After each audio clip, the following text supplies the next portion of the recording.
Live from the Ken and Valerie Baker studio at WHYY, this is Studio 2.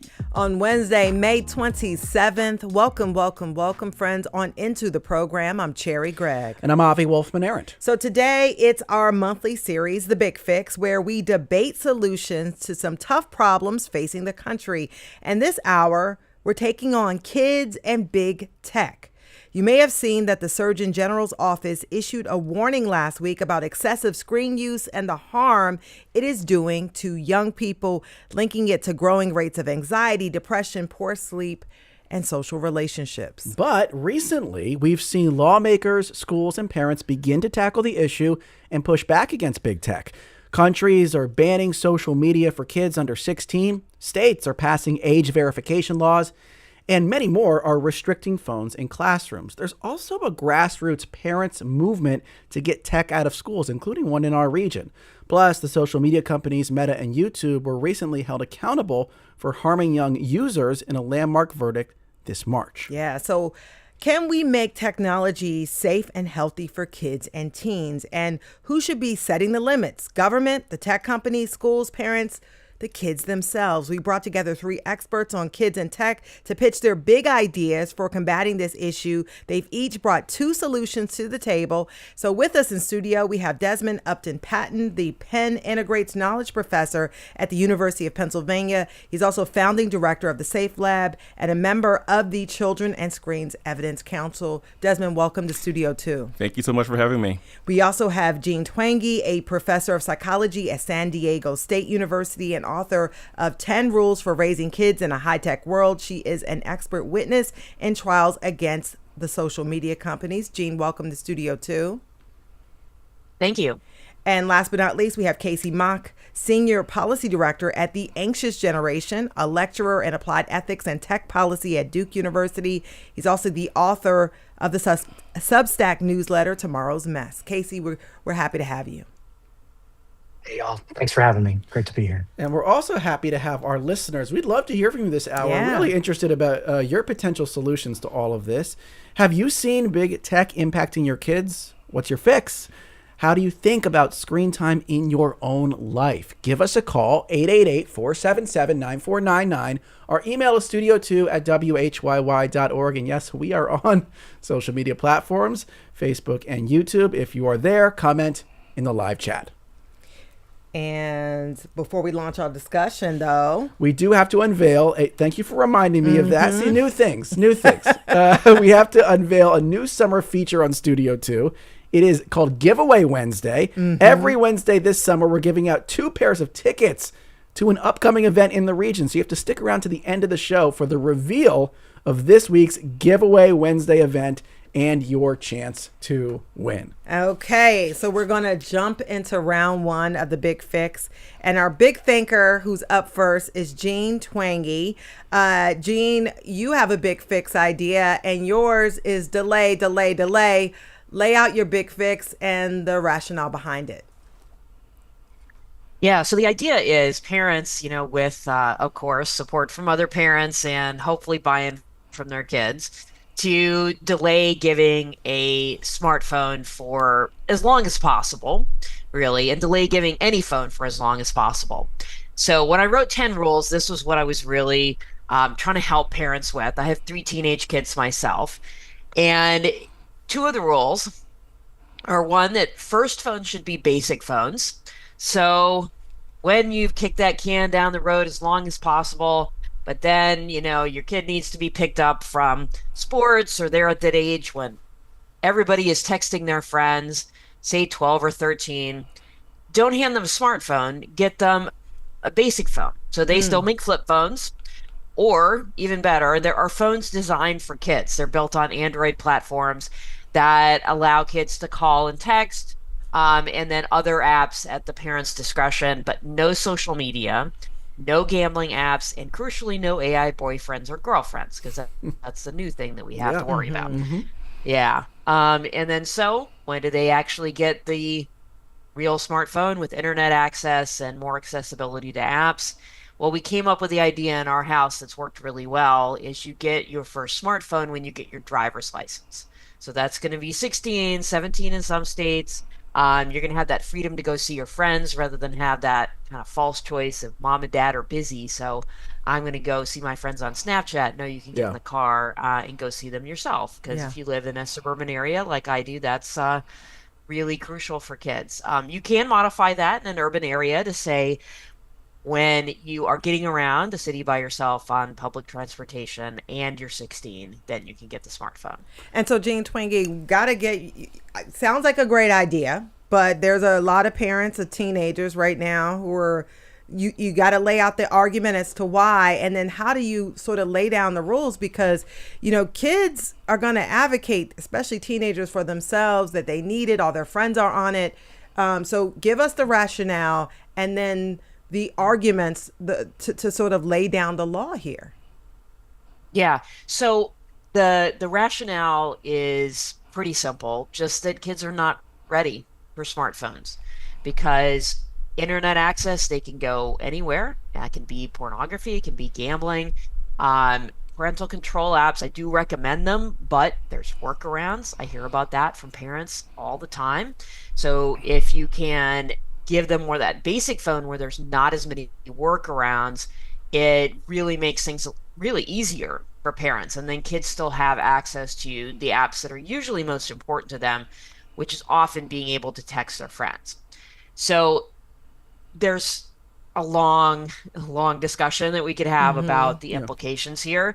So social media being one of the biggest ones, that the more hours a day a teen spends on social media, the more likely it is that he or she will be depressed.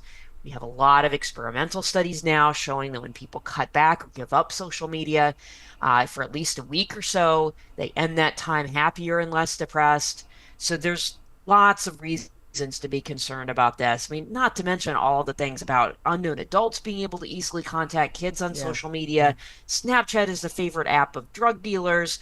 The AI boyfriends and girlfriends that I mentioned, there's really a long, long list So here of things that today's parents didn't grow up with, Sure. right? So we're not always aware of all of those dangers, understandably. So some people might argue, like, look, social media, smartphone usage, this is a reality, and part of becoming an adult, part of growing up, is learning how to deal with the world as it's going to be presented to you. Someday, these kids are going to have to figure out how to safely use social media, how to use smartphones in a way that doesn't, ruin their lives. Why not sort of bring them along slowly instead of saying, nothing, you can't have anything until a certain age? We do that with everything else. We do that with driving. We do that with alcohol. It's not like we're like, kids should learn how to use alcohol responsibly. So let's let 13-year-olds kind of ease into it. And they can have beer, and just walk into the liquor store and walk. I mean, we would never do that. So it's there's a long, long history of age gating. There's a long history of choosing an age and sticking with it. And I think we need to do the same for social media. Plus, this argument of, oh, they need to learn how to use it and be responsible. I mean, it's really a false argument because first, social media is very easy to learn how to use. Most people can learn how to use apps in about 10 minutes. And why not have them learn how to do that and be responsible when they have the brain development and maturity to be more responsible, Yeah. which is going to be more like 16, 17, 18, not 10 or 11 or 12 or even 13 like it is these days. Also on your 13 sorry, Yeah. just what to really quick. Yeah. 13 is supposed to be the minimum age, but it's not enforced. So this is the other huge problem. Right. Is we have 10, 11, 12-year-olds on these apps routinely. You have another idea coming that's more about like what government can do and policy fixes, but I'm interested also that your first one is about sort of parents taking the initiative. And I think you hinted at this idea of like parents banding together in some ways, like setting a new norm for parents. I wanted you to go a little deeper on that, why you think that's important, this sort of like level of change that's at like the unit level, the parent level, the household level. Why a fix that kind of puts maybe in some ways the burden on the individual? Yeah. And I should be clear, I think it would be much better if we did pass a law like Australia did, raising the minimum age. Yeah, we'll get to to that. We'll 16. get to that. Yeah. Yeah, because parents are in a really tough position. Right. Again, I know this having 3 teenagers. And I don't think the burden should completely be on parents, but that's where we are. That is unfortunately the reality. So that means parents have to try to take action on this. And it is hard to do it as just at when you're alone. It's hard to do this as my kid's going to be the only one. And I know Right. that because that was my kids. And I've talked to many parents who their kids were the quote, the only ones. And usually it's not really the only ones. But you can come together with other parents to say, agree that you're not going to get your kids smartphones until later. So there's a group called Wait Until Eighth that does this. Say they're not going to get their kids smartphones till the end of eighth grade. I would push it a couple more years, but it's a great start because then at least we keep them out of middle school. Yeah. Yeah. At the yeah. very least, that Which would be is wonderful. a tough year. And I want to give, before we move on to the next big fix, want to give you, Desmond and Casey, an opportunity to react Yeah. to Jean's big idea. Absolutely. So, like, I think there are certainly elements of this idea that I certainly agree with. I certainly believe that helping young people get closer and closer to human connection and that being central to how they experience what it means to be a child is wonderful. However, what I get concerned about is like over policing young people's experience with technology. So oftentimes we talk about bans of social media, bans of cell phone, and I think what we're learning is that the data and the evidence is mixed. Some of it is not rigorous. Some of it is still inconclusive. And I think it's important that we take a moment and sit with the idea that maybe we don't have all the answers yet. Mm-hmm. And I would rather parents be thinking very closely about how do I have deeper conversations about what my child needs and be able to think about how do I get the right data points to make that decision. And so I think... So how should parents do that then? Because that's going to be tough for an individual parent to assess. It's a little easier to say, look, I'm just going to not do the phone until a certain point because then I, as someone who's not an expert, I don't have to make that judgment call. Yeah. We have to communicate. We have to talk directly to parents. And oftentimes we're developing policies that are made by people at very high levels, by researchers, by politicians. And yet oftentimes those policies are not informed by young people and they're not informed by parents. And so I think that if we're going to have a real conversation about this, we have to think about how we democratize the conversation. We have to have parents at the table and young people at the table. Yeah. And I guess... Yeah, Gene, I want to get your response to that, this idea that maybe it's a little too harsh or draconian to say, and I'm summarizing a little bit, but like just say just no phone until a certain point. So I think I should be clear, in my book, one of the first things I say is, yes, absolutely, you should talk to your kids. However, especially when they're teenagers, that's not enough. And it's actually easier to just say, you're going to get a phone at this age, rather than say, we're going to talk about it. We're going to see if you're ready. We're not really sure. Then your kid is going to be on you every second. I'm ready now. Let's have the phone. It's so much simpler to say you're going to get the phone with the driver's license. And then before then, here you have this phone where you can text your kids. I also have to say the evidence is not inconclusive. It is not mixed. We have hundreds of studies showing this link between time spent on social media and depression. We have a ton of meta-analyses just in the last few years of the experimental studies. This idea that it's inclusive or mixed, like, is extremely outdated. We know a lot about this now. It really isn't mixed anymore at all. And this is what I do for a living. I mean, just to be clear about this, I've done about 30 of these studies myself. I have reviewed the literature many times.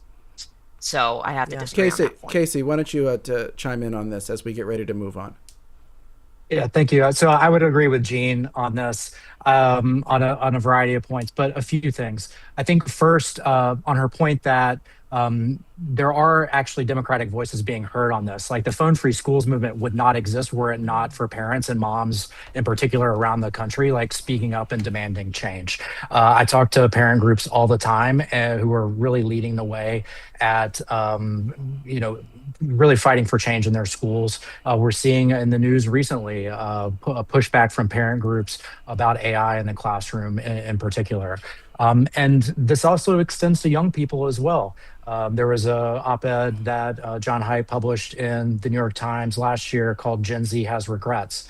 And it's really telling that I think close to half of members of Gen Z report wishing that TikTok and Twitter had never been invented at all. So that's a pretty powerful voice coming from young people. I think that they really want change here too. Yeah. But whose parents and whose kids are we talking to? I guarantee that we're not going to West Philly and talking to kids at West Philly High. We're not going to the south and west sides of Chicago and talking to those young people and those parents. And so this idea that at 16, that every parent in the world, or in the United States, should just turn off the access to social media is not necessarily realistic for all parents. And so, can you expand on that? Sorry, but what makes it different for that group of parents in your mind? Well, what I've learned in my own research is that cell phones and social media can be lifelines for a lot of young people and for a lot of parents, right? Being able to reach their child, being able to communicate with different types of folks is really important to a lot of young people. So to cut that off, particularly for a 14-year-old who may have a parent that has to work a lot of hours, what does that mean for them, right? And so I think we have to consider different types of families when we think about these policies as well. And so we're going to go to a break in a couple minutes, but I wanted to give you the opportunity, Desmond, to lay out your first big idea. And your big idea is community-based digital care teams. I had never heard of this. So explain your idea, break it down, and the rationale behind it. Yes, I'm a social worker and a gun violence researcher, and I think the thing that I have studied for the last 10 years is the impact that social media is having on young people in schools that leads to harm, leads to gun violence, leads to eating disorders, mental health challenges. And the reality that we haven't really talked about yet is understanding social media as the new neighborhood. Young people are living their lives online. They're spending an enormous amount of time. They're communicating. They're getting news. They're finding love, and there's a lot of harm and pain there. But yet the schools are not treating social media as a neighborhood. It is this kind of user-centric kind of dynamic where if we just turn it off, then everything kind of fixes. But a lot of people, as I said before, are living their lives online. So what would it mean for schools, for every school in the United States, to develop care teams, use folks who are already in schools? You have school social workers, school nurses, parent groups, administrators, teachers, and young people to think about how do we support young people online? So how might we interpret the kind of things that we're seeing online? I study language, African American English, on social media, and oftentimes parents, administrators don't know what young people are saying online, and yet they're creating policies based on things that they don't know a lot about. So how do we make sure that we have the right expertise in the room to understand the language that's being communicated?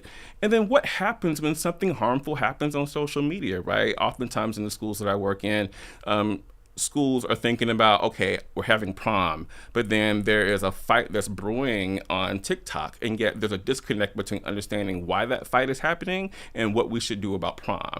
How so do is we this like mitigate that training gap? for school officials and employees so they can better interpret what's happening online, or when a threat comes to them, they're able to understand what's the sort of the nuts and bolts of it, I suppose?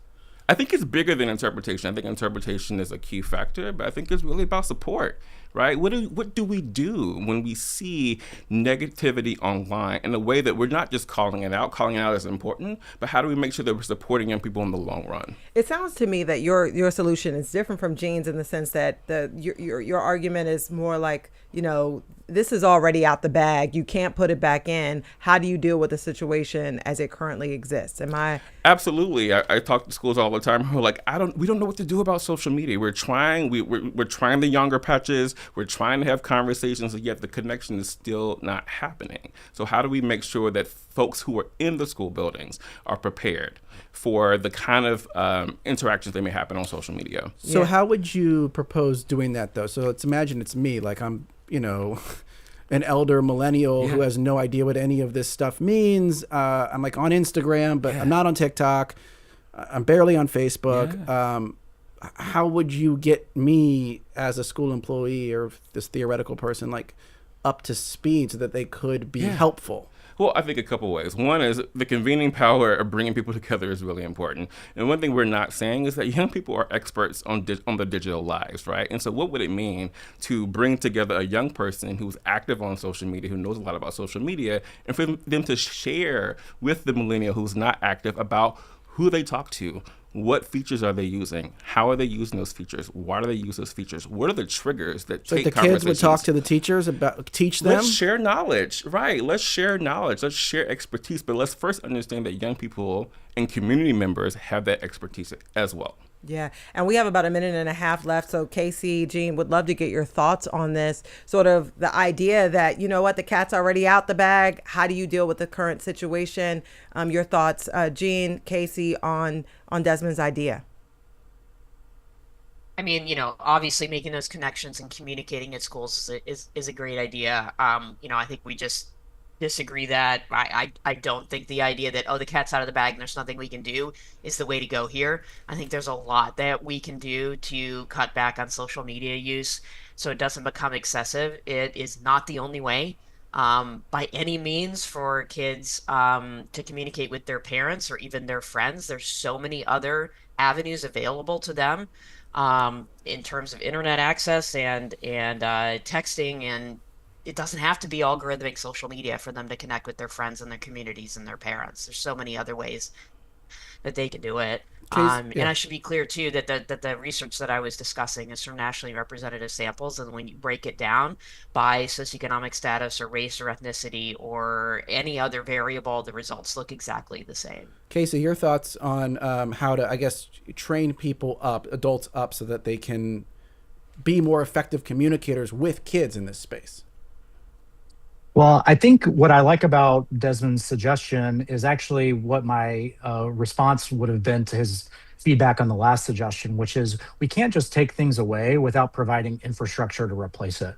Because what's happened over the last generation is that things like social media have really filled a void of this deterioration of local social infrastructure. Mm-hmm. And what that infrastructure looks like is different from community to community, right? In some places it was the church, and we've had declines in church attendance. But regardless, across the country, we've had this sort of fraying of social connections, right?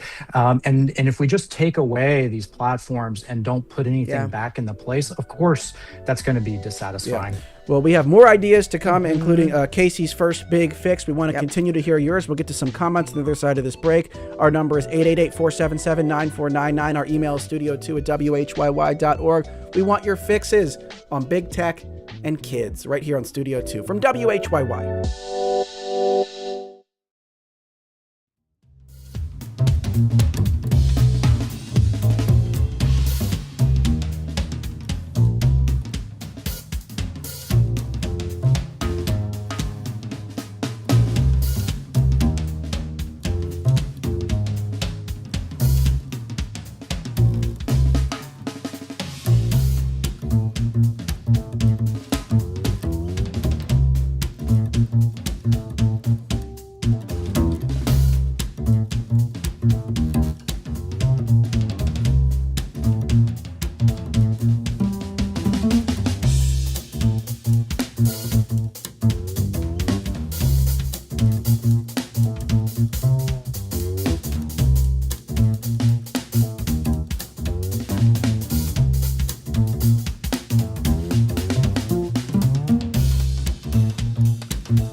Welcome back to Studio 2 here on WHYY. I'm Cherry Gregg. And I'm Avi Wolfman-Arent. We're talking about kids and big tech on this month's Big Fix episode, where we bat around solutions to big problems.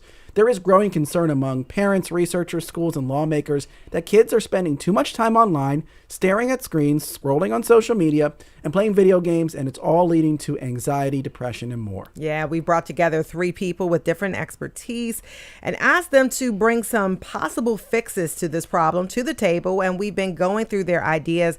And let me reintroduce them. We have Desmond Upton Patton, the Penn Integrates Knowledge professor at the University of Pennsylvania and founding director of the SAFELab. SAFELab. We have Jean Twenge, a psychology professor at San Diego State University and author of 10 Rules for Raising Kids in a High-Tech World. And last but not least, Casey Mock, Senior Policy Director of the Anxious Generation. He's also a lecturer in applied ethics and tech policy at Duke University. How have you seen big tech impacting kids? What's your solution? How do you think about screen time in your own life? We'd love to hear from you. 888-477-9499. Email studio2@whyy.org. YouTube, Facebook, comment in the live chat. Real Aquaman on YouTube says, my daughter is 13 and has a phone. I maintain the screen controls on it. XXJ on YouTube has an interesting solution. I bought a smartphone for my daughter and completely disassembled it. I told her, this is your phone, build it, and you can have it.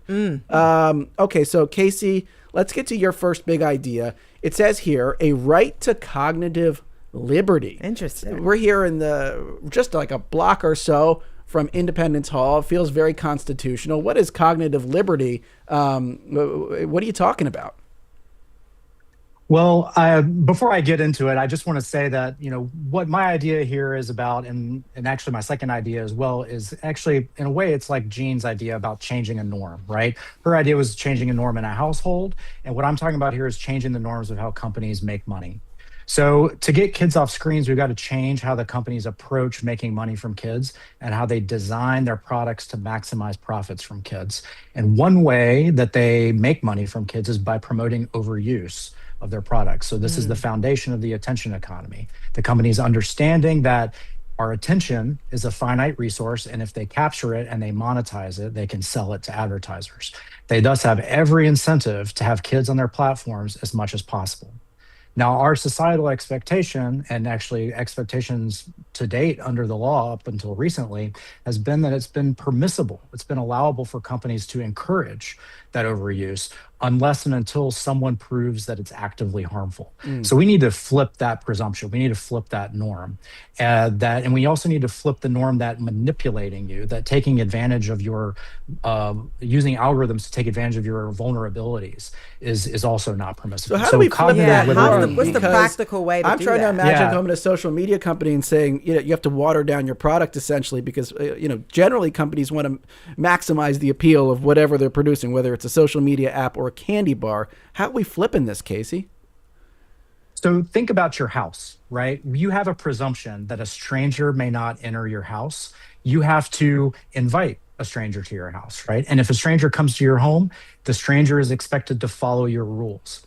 The way that it happens now with social media companies is YouTube or Instagram or Snapchat is essentially allowed to enter the home of your mind, your child's mind, and they set the rules. As so long as you click accept those terms and conditions, when you sign up to the platform, you are following their rules. And so by establishing a right to cognitive liberty, which is the right to your own mind, the right to be free of algorithmic manipulation without your knowledge or consent, that all of a sudden flips that on its head. So in order for these products to sort of make their way into your ecosystem, they have to completely change all their default assumptions. And by the way, you've also said this is not just about social media. It's also games like Roblox, gambling apps, and other things. And so what are some examples that you think could give me a concrete example? What could be something that companies have to change if we flip everything, this norm? Give me a concrete example of how things would shift. Sure. Absolutely. So I'll give you two, one that's social media and one that is not. So first on Instagram, we know from Senate testimony from last year from Sarah Wynne Williams, a former Facebook executive, that Instagram, the app, knows when you delete a selfie from your phone.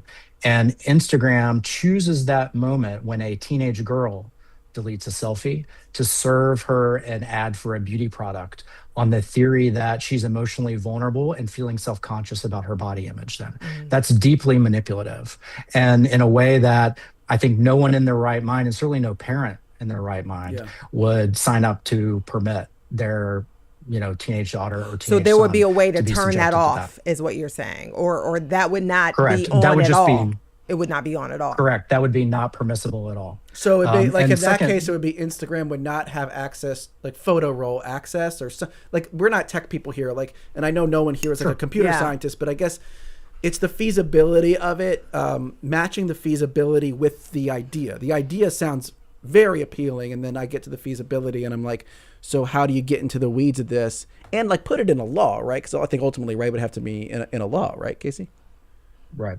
So what would be illegal is using live data about your emotional state to serve you advertising. Okay. Okay. Any That should not be permissible. yeah. Any reaction? Yeah, Desmond, absolutely. Jane? I mean, Yeah. I love a lot of the things that Casey is saying, and I think what I would love to hear more about is the point that you've been alluding to, is how do we actually operationalize this work? So I sit on TikTok's U.S. Content Advisory, and for years we're constantly trying to get TikTok, but other platforms to think critically about features, right? The design of the platforms, right? I've been saying for years, live is actually really scary for the folks that I work, for the communities that I work in, because it can create violence, it starts violence, it amplifies violence.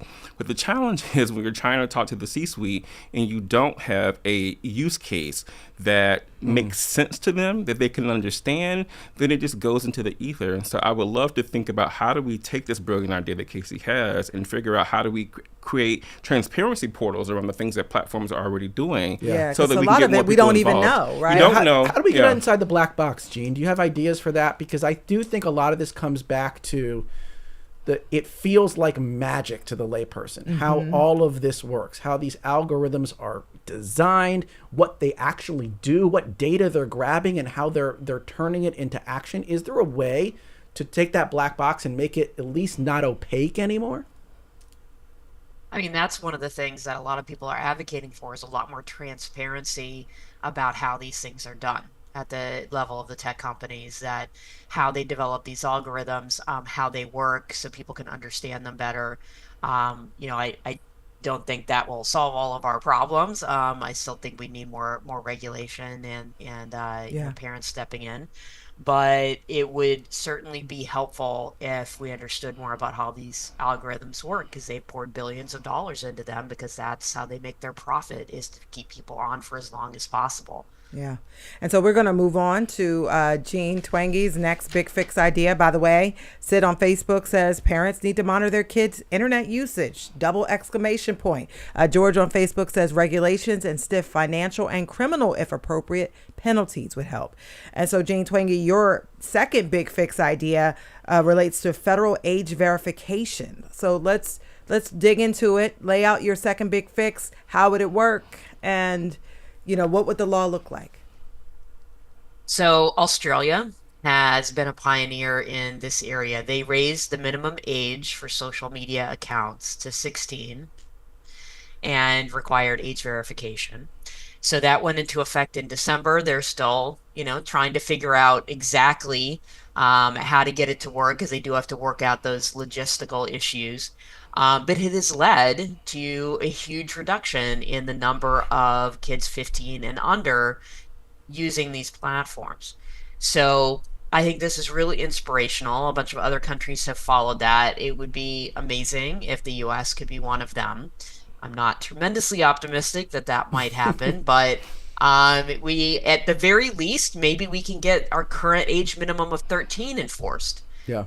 I mean, there's very few people who think that having kids 12 and under be on social media is a fantastic idea, yet we are not enforcing that age minimum of 13, which is too young, but that would be at least a start of having meaningful age verification. Because right now, you just check a box or you choose a birth year that makes you over 13 and you're in.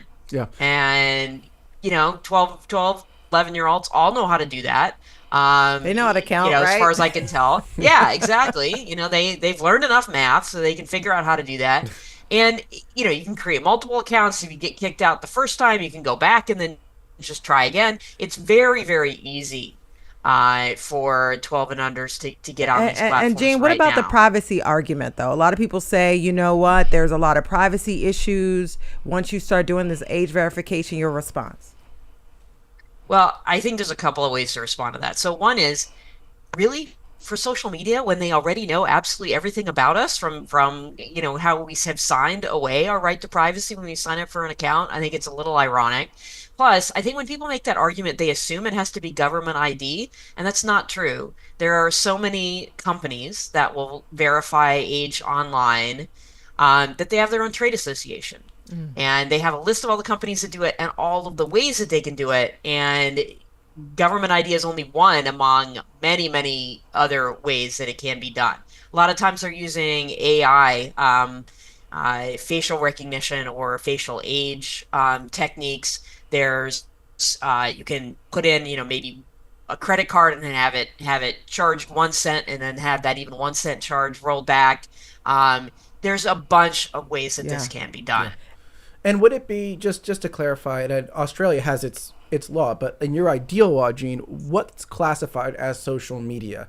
Like, is YouTube included in that? Is it just sort of like the big three, Facebook, Instagram, TikTok, maybe throw in Snapchat? Gaming? Gaming, Roblox. Like, what do you think should be in the umbrella? And what do you think, like, let's leave it outside because, like, this is a tool that kids do need access to? Yeah, so I think that's a real judgment call, and I don't necessarily take a strong position on that. Australia went back and forth on several platforms. YouTube is a great example of something that is longer form video that can be used in education, that there's other workarounds. Maybe it can be put in the Canvas page and you don't have to have an account. I mean, that's the other way that states and countries have tried to do it.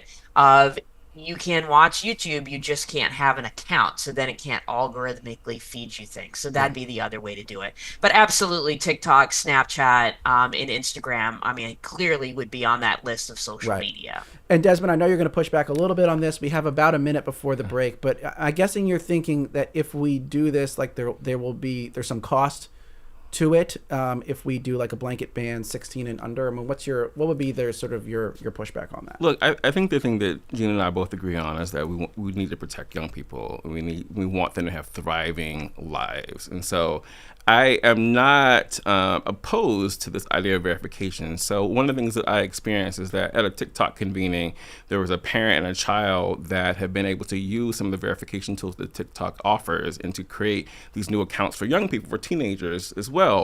And it was a beautiful experience because the parent and the child were talking about social media. Mm-hmm. The child felt really comfortable going to their mom and saying, I follow these people, I talk to these people, I know about these types of experiences online. I just want to make sure that we don't miss that with tools and other things that get in the way of the ability for a parent and child to have this beautiful conversation.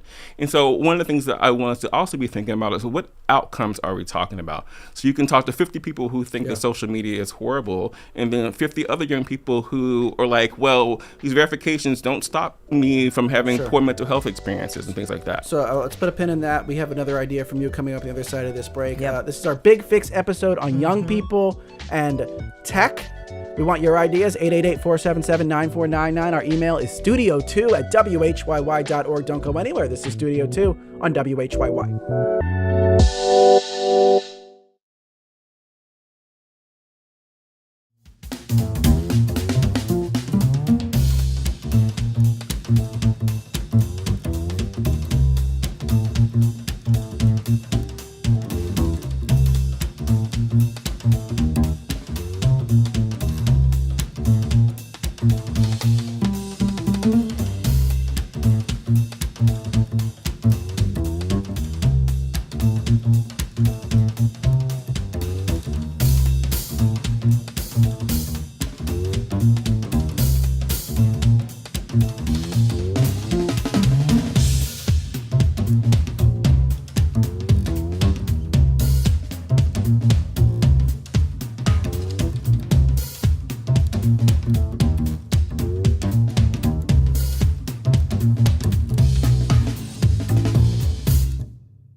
And welcome back to Studio 2 here on WHYY in Philadelphia. I'm Cherry Gregg. I'm Avi Wolfman Aaron. Before we jump back into our Big Fix conversation about kids and tech, it is time to reveal our Giveaway Wednesday artist. Al, hit it. That's my daughter in the water. Everything she owns, I bought her. Everything she owns. Good song there about kids touching grass, actually, Yeah. not being on social media. That is Loudon Wainwright III, if you didn't know. We have 2 pairs of tickets to see him in concert. It's happening Saturday, June 6th at 7 p.m. at the Bryn Mawr Twilight Series. Yes, each pair of tickets is a $52 value. The first 2 people who email studio2@whyy.org and ask for the tickets will get a pair. So, do it now. And First ask. 2. Got to ask for the tickets. Now back to our conversation about kids and technology, how it's impacting them, and what we can and should do about it. Let me reintroduce our 3 guests. We have Desmond Upton Patton, the Penn Integrates Knowledge professor at the University of Pennsylvania and founding director of the SAFELab. Jean Twenge, a psychology professor at San Diego State University and author of 10 Rules for Raising Kids in a High-Tech World. And Casey Mock, senior policy director of the Anxious Generation. He's also a lecturer in applied ethics and tech policy at Duke University. Our question for you, how have you seen big tech impacting kids? What's your solution? How do you think about screen time in your own life? Our number is 888-477-9499. Email studio2@whyy.org. YouTube, Facebook. Comment in the live chat. Fascinating comment from Dave who says, I advertise on these platforms for my clients. The targeting parameters are wild. Get rid of the ability for an advertiser to target by behaviors like just deleted a selfie, agreeing with something that Casey Mock said earlier. So let's go back to you, Desmond. Your second idea is for a national youth digital safety standard. What do you mean by that? Yeah, absolutely. So where are the standards? I have spent my career talking to young Black and brown youth who live in neighborhoods with high rates of gun violence, and I have experienced firsthand what happens when a young person has access to highly addictive design features, right? Being able to jump on live features at any point has led to people being murdered. Right. And so we have to think about what does it mean to have these design features that have probably never received input from community members. Another idea is having user selected feeds as defaults, right? The young people that I work with, they are exposed to many types of people. And in some instances that is positive, it can be great. And in other instances that is really scary, talking to adults who do not have good intentions for them. I think it's really scary as well. What does it mean to have independent audits of some of these platforms, right? But that also means that researchers need to have access to these platforms. Over the last 5 years, I've lost tremendous amounts of access to being able to study social media, to be able to have complicated and rigorous conversations. Oh, interesting. Right? I didn't know that. So it used to be easier. It used to be a lot easier, but policies have changed, right? And so companies have changed, leaderships of companies have changed, right? So being able to access, for all 3 of us to be able to access this data is really important for us to be able to have poignant and complicated conversations. And when you talk about standards, I like to get really concrete because that sounds so squishy to me. So what you mentioned the live, would there be features that are no longer available based on age? Like how would it work to make sure that the standards sort of apply and that you're still not encroaching upon access for adults, people who who may not need this kind of reining in on standards. We need to be able to study the kind of features that cause harm or create joy, right? And so right now, having access to that kind of data is really complicated unless you have, different relationships with tech platforms, right? But I would love for us to think about, to Jean's point, if there is a verification, then what does it mean for a 13-year-old to be able to use different features on the platform? Is that creating a more harmonious life for them, a better digital life for them, or creating more harm for them as well? So these are the things that I hope that we are able to consider. So you would, what you're trying to say is if you're younger, maybe you don't have access to the live or some of the other platforms. So you would have access, but a more limited access. More limited access that is in conjunction with your parent or caregiver as well, so that you actually are having these conversations about, well, why don't you have this access, right? So, when you're in 7th grade, you learn about what it means to be a citizen of the world, right? You take social studies. But yet we don't have 7th graders that are taking courses on what it means to be a digital citizen, right? And so we need to still maintain this conversation around what does it mean to be a citizen of the digital world as well. Yeah. Just in the interest of time, we're probably going to have to go now to Casey's second idea. Let me read in a couple more from our audience to make sure they're involved in the conversation. Miriam from West Philly says, I have 2 kids in their early 20s. They've always been free range on the internet. They both use social media in their jobs, so it's been really helpful for them. Brandy says, we have 3 kids, ages 13, 12, and 10. In our house, we have blocked internet access, social media, and YouTube on all iPads and iPhones except mine. And then one of those emojis. Things were getting out of hand, so we decided to dial everything back. It can feel hard to change course once kids already have access to devices, but we have found it's not too late to reset expectations, and it wasn't as painful as we expected. Casey, your second idea is maybe the most out of left field one, in the sense that I hadn't really heard it before, but it has to do with name, image, and likeness rights for everyone on the internet. So lay out this idea, explain it to folks, and then we can get into the details a little bit. Yeah, so if you follow college sports at all, you've heard these terms over the last few years, name, image, and likeness. They've completely changed the landscape of college athletics, and athletes can now be paid for the use of their likeness on television and sales of jerseys and things like that, which certainly helps with fairness and compensation and all that sort of stuff. Now, imagine this transported to the internet.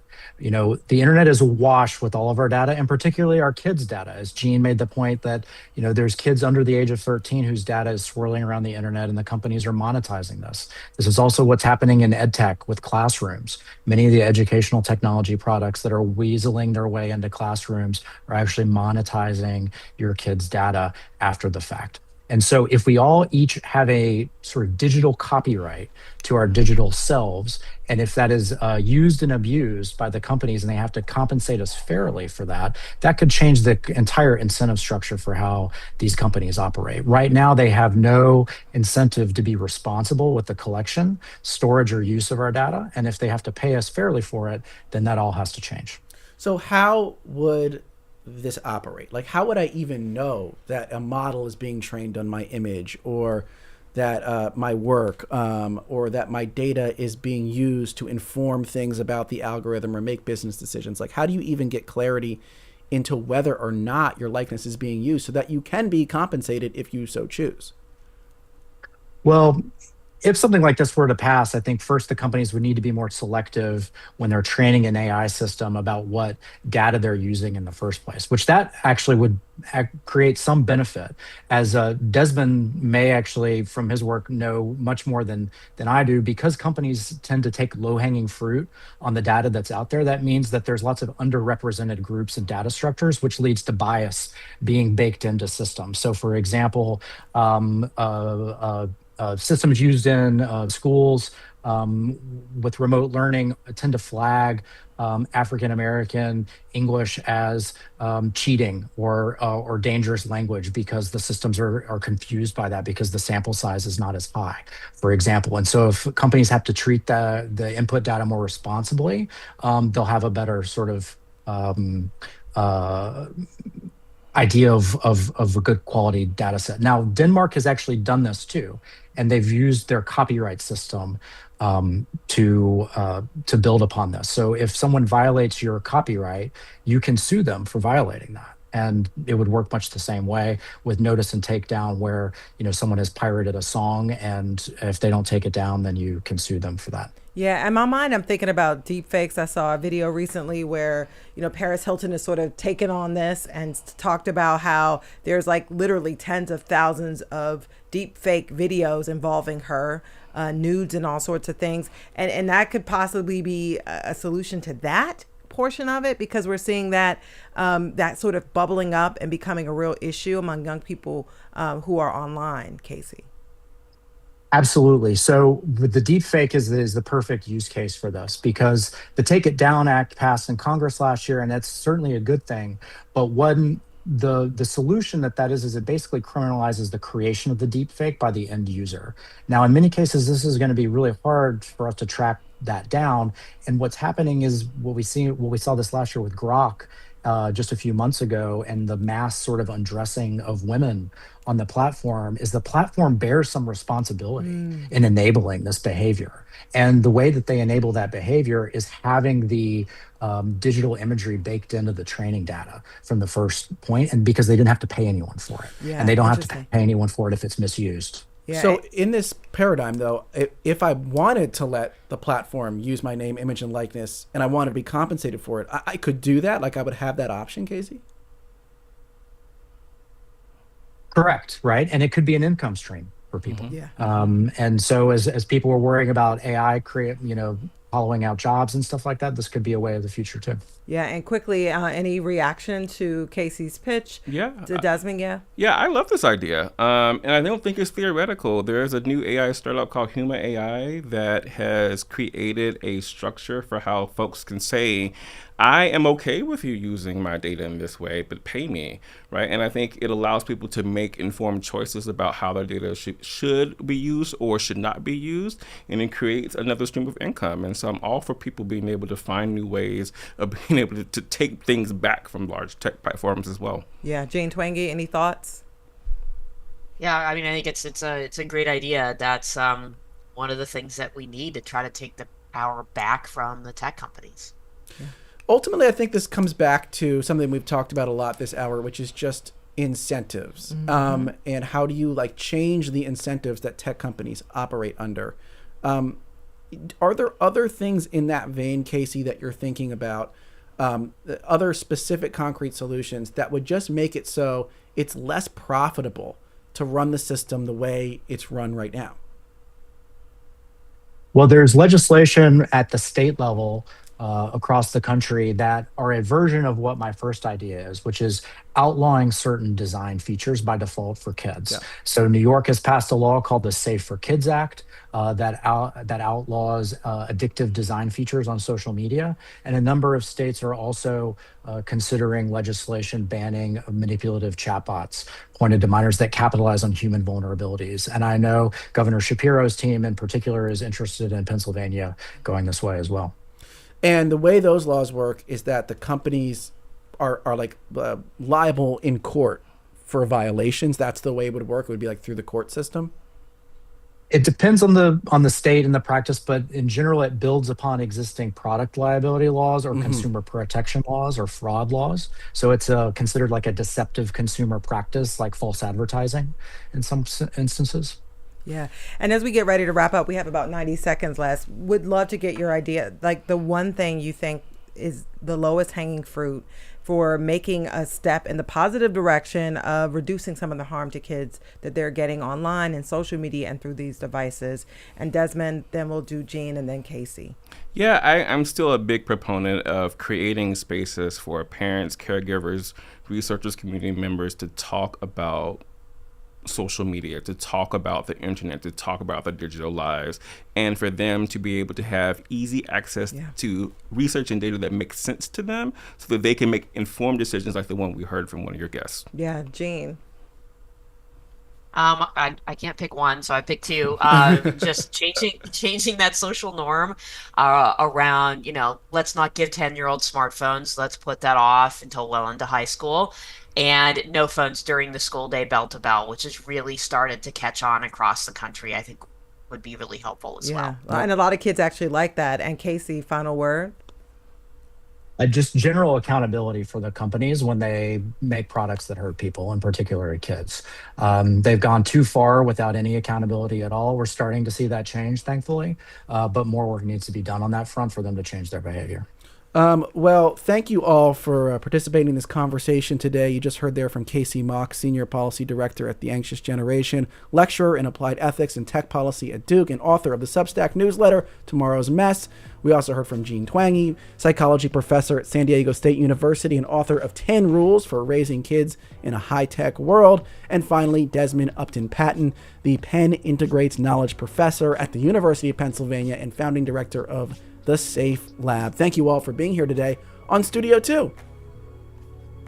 Yeah. Thank you. Thank you. Thank you. Yes, and thank you to everybody who wrote in. And of course, thank you to our producers, Debbie Builder, Hazel Mae Bryan, and Paige Murray Bessler. Mike Schiffler is our visual producer. Al Banks and Tina Calicay engineered today's show. Our executive producer is Kevin McCory. From Studio 2 here at WHYY in Philadelphia, I'm Cherry Gregg. And I'm Avi Wolfman-Arent. Hey, guess what? We'll talk to you tomorrow.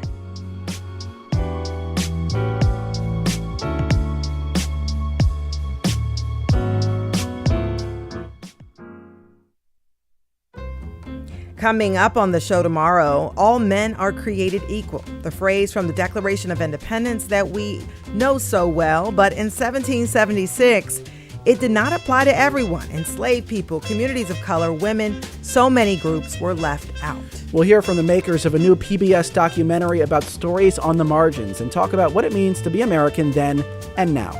Join us for that conversation tomorrow at noon. Up next on WHYY, it's Here and Now.